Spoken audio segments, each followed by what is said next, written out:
Okay, so today we are going to see Indo-Pacific, fine, because आजकल हमने देखा है कि चाहे क्वाड का फॉर्मेशन हो या कोई भी आप देखोगे बायलेटरल रिलेशन होता है या मल्टीलेटरल रिलेशंस होते हैं विदाउट इंडो पैसिफिक, ठीक है, कोई भी चीज़ इनकम्प्लीट होती है.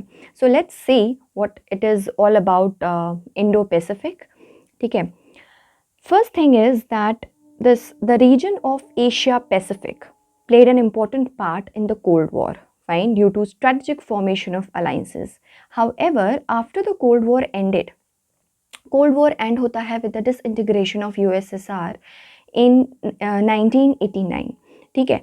तो 1989 के बाद में Asian economies began to rise. The new geopolitical term used for the region changed to Indo-Pacific.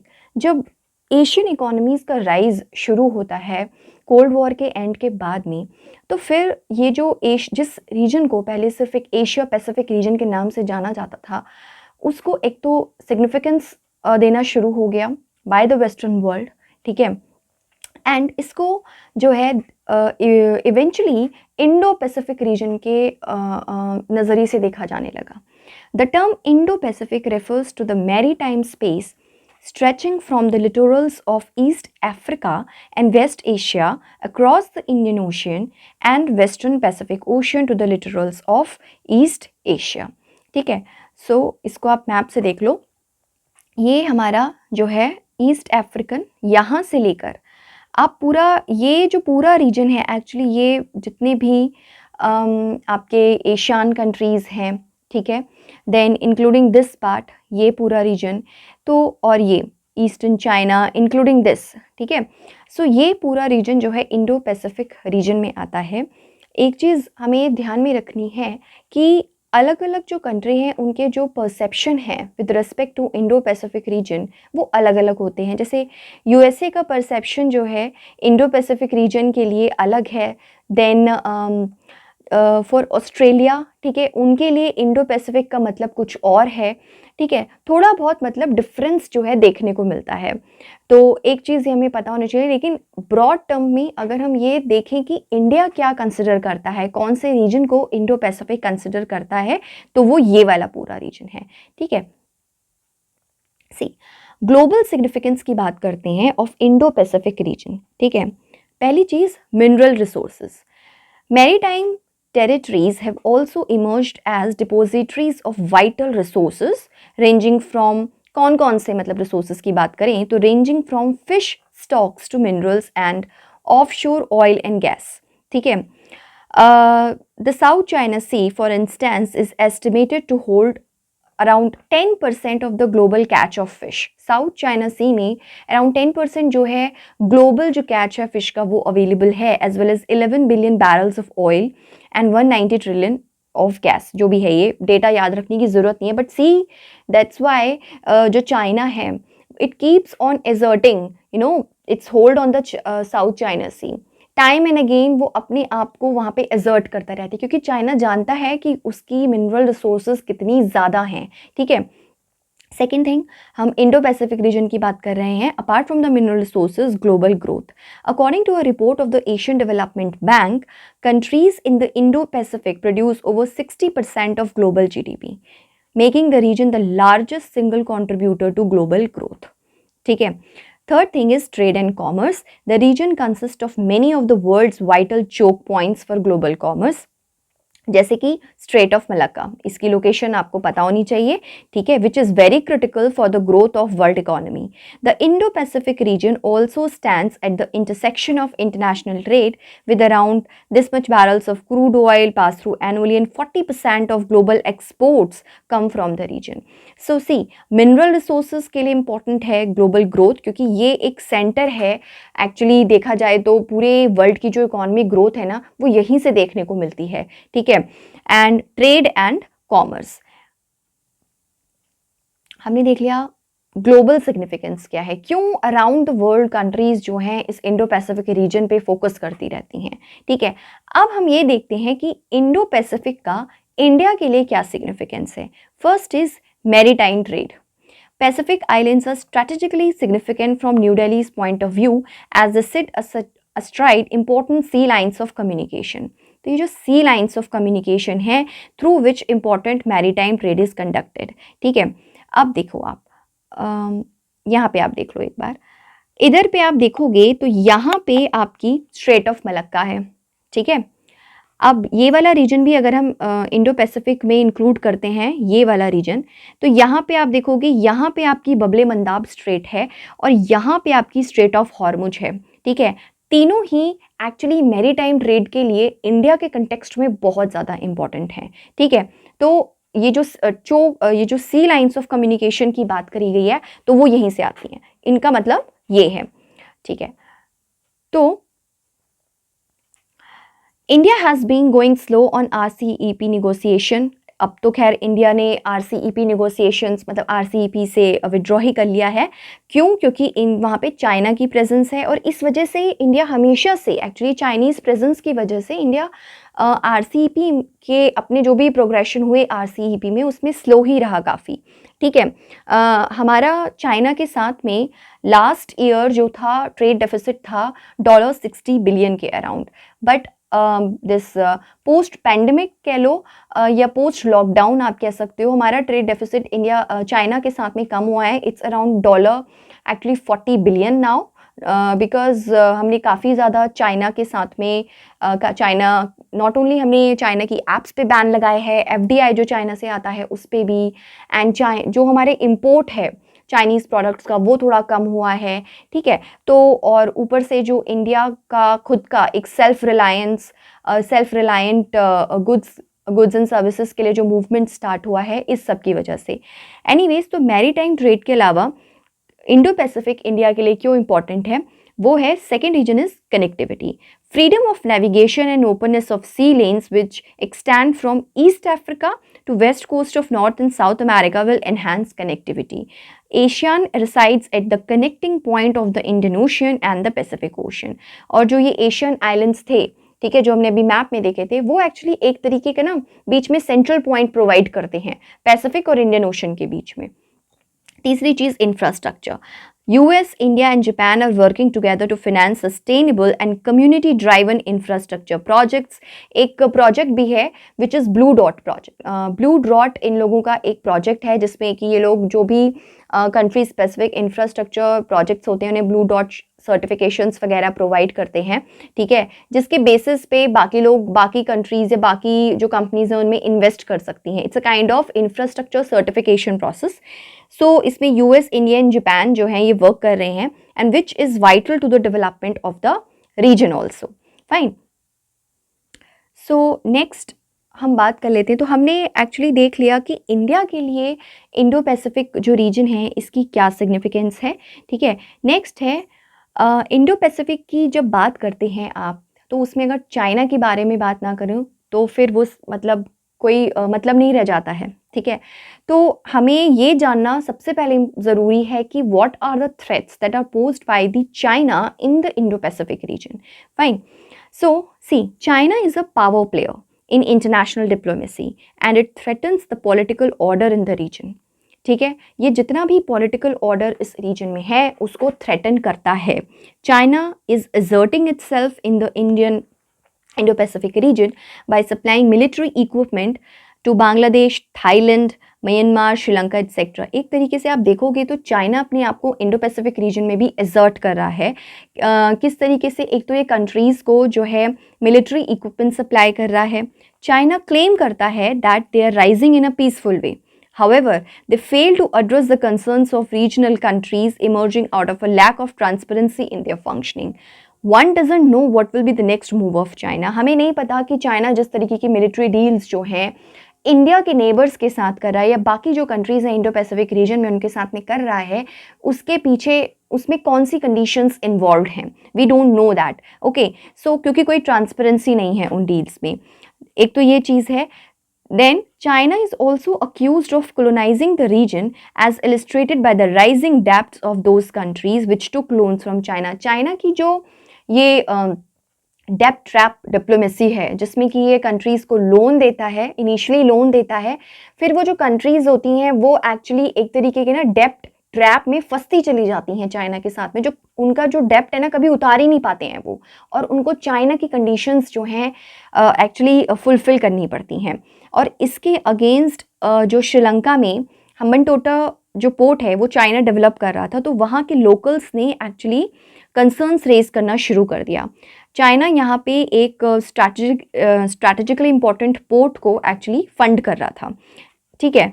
इसी तरीके से हमने म्यांमार में भी देखा है कि चाइना अपनी डेप्ट ट्रैप डिप्लोमेसी को फुलफिल कर रहा है, और ऐसा चाइना बहुत सारी कंट्रीज़ के साथ में कर रहा है जो इंडो पैसिफिक रीजन में है, स्पेशली जो स्मॉल आइलैंड स्टेट्स होते हैं उनके साथ में।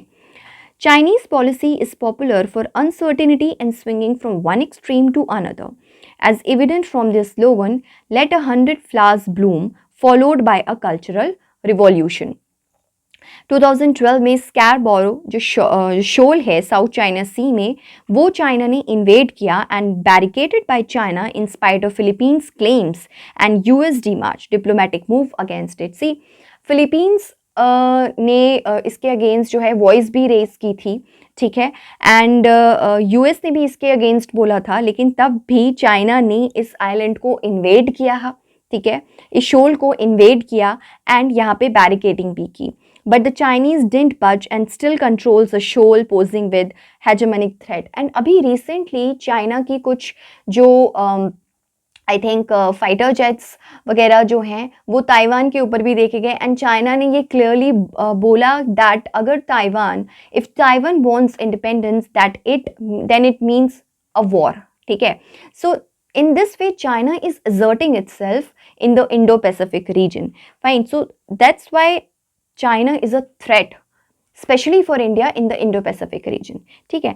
so obviously सिर्फ चाइना इंडो पैसिफिक रीजन में एक थ्रेट नहीं है, we have to look what other threats are there in the Indo Pacific region, fine. Challenges in the Indo Pacific are not just about securing trade route. ऐसा नहीं है कि हमें सिर्फ इंडो पैसिफिक रीजन में जो हमारी जो ये सी लाइन्स हैं, लेन्स हैं, हमारे जो ट्रेड रूट्स हैं, हमें सिर्फ इनको प्रोटेक्ट करना है, ठीक है। और भी चैलेंजेस हैं जैसे कि terrorism, it's a huge threat particularly for India, ठीक है। A hotbed for terrorism is operating at regions in vicinity to Indo-Pacific, which is probably admitted by even Pakistan Prime Minister Imran Khan. ये चीज़ prime minister Imran Khan जो हैं पाकिस्तान के, उन्होंने भी accept की है कि ऐसे बहुत सारे मैरीटाइम एरियाज़ हैं जहाँ पे कि which are hotbed for terrorism, ठीक है। Maritime security, maritime domain awareness are also central to the concept of Indo-Pacific. There exists a political rhetoric describing the Indo-Pacific as an arc of prosperity where everyone can work together. While political focus is centered on such opportunities, it often detracts from the real issues such as countering the Chinese assertion. Basically एक political rhetoric है कि जो पूरी जो ये Indo-Pacific arc है, ठीक है, तो यहाँ पे बहुत ज़्यादा प्रॉस्पेरिटी है, बहुत ज़्यादा अपॉर्चुनिटीज़ हैं, बट इस चीज़ के चक्कर में हम ये भूल जाते हैं कि यहाँ पे किस तरीके से चाइना भी अपनी असर्टिवनेस शो कर रहा है। इससे पहले हमने अभी यही देखा। India is working towards a multipolar world order and a resolution of like minded countries to counter anyone who may challenge a multipolar world order. However, a large portion of the international community is wary of such a resolution, which resembles a Cold War mentality. देखिए, India हमेशा ही बात करता है multipolar world order की और open, free and inclusive Indo Pacific region की, ठीक है। तो ये चीज़ हमें बस अपने दिमाग में ध्यान रखनी है। India also envisions an international order which is rule bound, but there are worries regarding countries that challenge the order by use of force and power. Again यहाँ पे ये जो point है ये चाइना की तरफ ही इंडिकेशन कर रहा है, ठीक है। तो चैलेंजेस में हमने देखा ना सिर्फ चाइना की प्रेजेंस, चाइना का assertiveness, apart from that terrorism भी है, उसके अलावा मैरीटाइम सिक्योरिटी भी है, उसके अलावा अगर आप देखेंगे तो ये जो हॉर्न ऑफ अफ्रीका है, ठीक है, मतलब यहाँ पे सोमालिया और इन सब के पास में, तो यहाँ पे पायरेसी जो है उसके भी मैरीटाइम पायरेसी के भी बहुत ज़्यादा इश्यूज़ रहते हैं।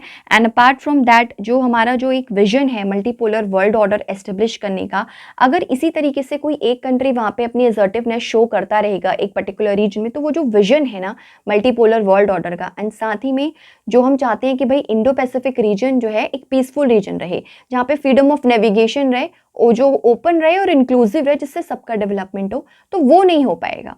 ठीक है, so these are certain challenges and threats. Now obviously अगर इतना सब कुछ है और इतना ज़्यादा सिग्निफिकेंस है इंडो पैसिफिक रीजन का, तो इंडिया ने कोई ना कोई तो इनिशिएटिव्स उसके लिए लिए होंगे। So first is migration from Look East to Act East. हमने अपनी लुक ईस्ट पॉलिसी से उसको एक्ट ईस्ट की तरफ टिल्ट किया है। 2014 में इंडिया ने अनाउंस किया the transition from Look East policy to Act East policy.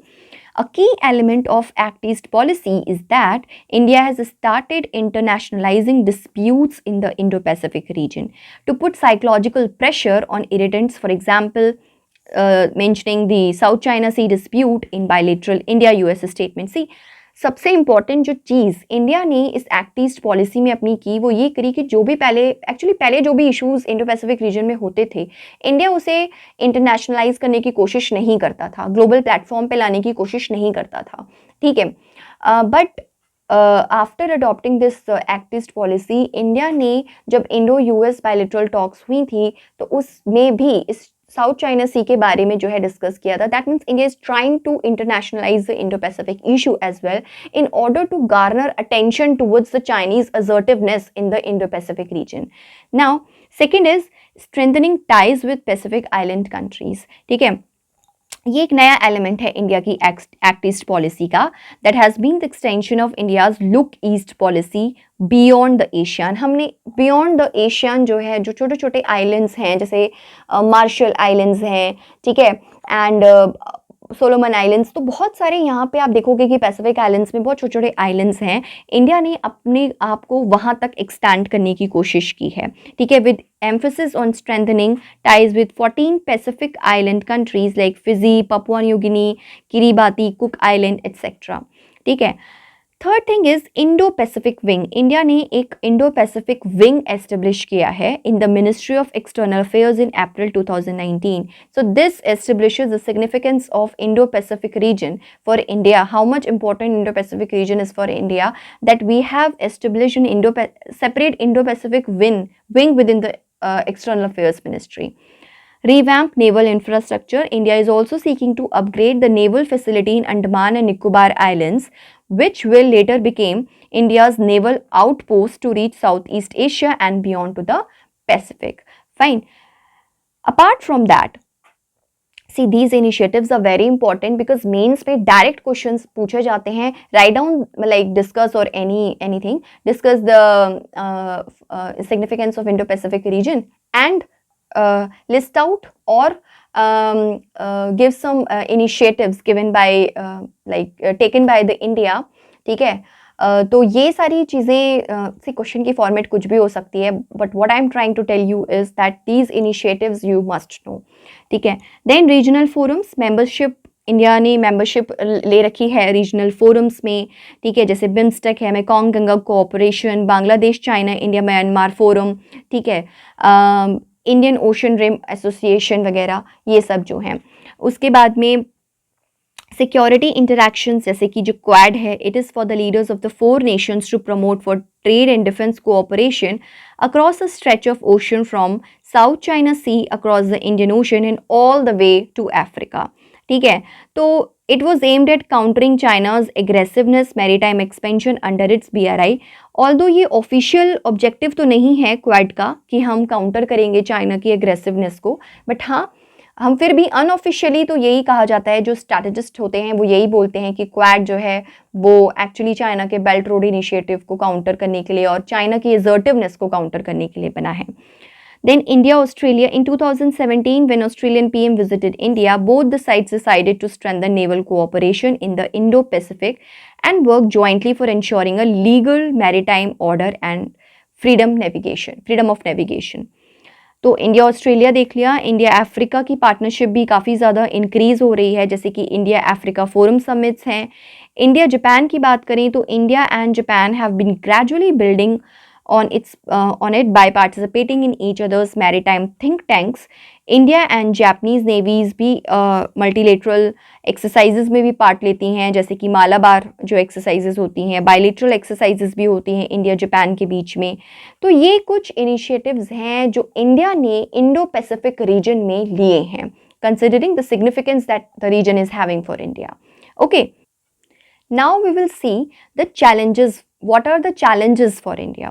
Okay, we have seen the initiatives, now we have to see the challenges. First is Indo-Pacific is too vast an operational area without any policy prioritization.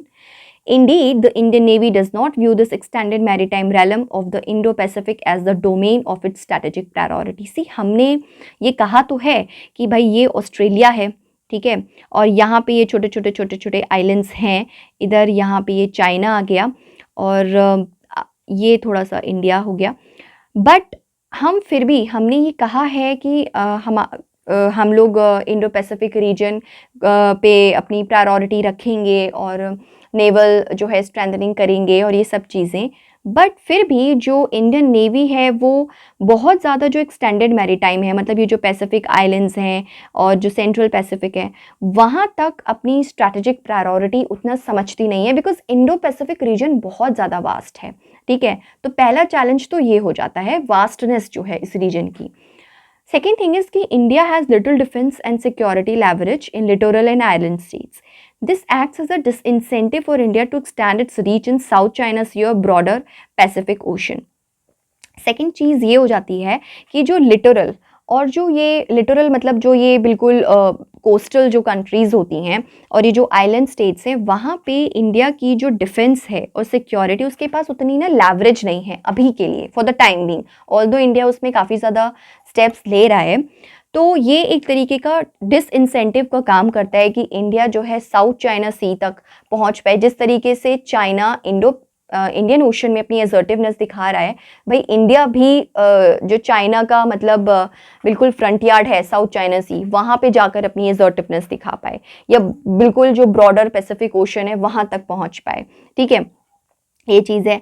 Then there are differences, ये सबसे पहले मैंने बताया था आपको कि actually कुछ differences हैं जो इंडिया का विजन है इंडो पैसिफिक को लेके और जो यूएस की स्ट्रैटेजी है इंडो पैसिफिक को लेके। Even as countries like China and Russia view the Indo-Pacific with suspicion, और जो कंट्रीज़ हैं जैसे कि चाइना और रशिया, वो तो इस पूरे कंसेप्ट को ही इंडो पैसिफिक को बहुत ज़्यादा सस्पिशन के साथ में देखती हैं। And Russia at present is very much this skeptical with this concept of Quad as well। ठीक है, सो ये कुछ challenges हैं इंडिया के लिए इंडो पैसिफिक रीजन में। Now, what are the future prospects for India with respect to Indo-Pacific? See, naval forces and diplomacy are two vital tools for furthering India's stature in the affairs of Indo-Pacific. Obviously, when we are talking about Indo-Pacific region, तो यहाँ पे naval forces और diplomacy का सबसे ज़्यादा important role हो जाता है। ठीक है, New Delhi is required to leverage the already strong relations in trade and commerce to formulate mini-lateral diplomacy, blue water policy and deeper economic integration through free trade agreements. मतलब India को ज़रूरत है कि जो ऑलरेडी जिन countries के साथ में हमारे स्ट्रॉन्ग ट्रेड रिलेशंस हैं, हम उन्हें और ज़्यादा मतलब प्रमोट करें और उनका यूज़ करें, जिससे कि हम मिनीलेटरल जो है छोटे छोटे लेवल पे डिप्लोमेसी कर पाएँ, ब्लू वाटर पॉलिसी फॉलो कर पाएँ और इकोनॉमिक इंटीग्रेशन को डीप कर पाएँ। ठीक है, and all such pieces are required to complete the open integrated and balanced picture of Indo Pacific. If we could achieve an open, integrated and balanced Indo-Pacific, our power projection and influence in the region will increase tremendously. India's vision of security and growth for all in the region, जो India का initiative है ये भी सागर, upon which schemes like Sagar Mala is founded, it need to be leveraged for growing international confidence over India's role in Indo-Pacific। और इसको हमें leverage करने की ज़रूरत है, properly implement करने की ज़रूरत है, जिससे कि हम जो इंडिया का जो रोल है इंडो पैसिफिक रीजन में, ठीक है, उसको इंक्रीज़ कर पाएँ और इंटरनेशनल कॉन्फिडेंस भी उससे रिलेटेड गेन कर पाएँ। So this was all about Indo Pacific region. एक चीज़ और बची है जो थोड़ी अनऑफिशियल स्ट्रैटेजी है with respect to Indo Pacific, that I will try to cover in the next video. Thank you.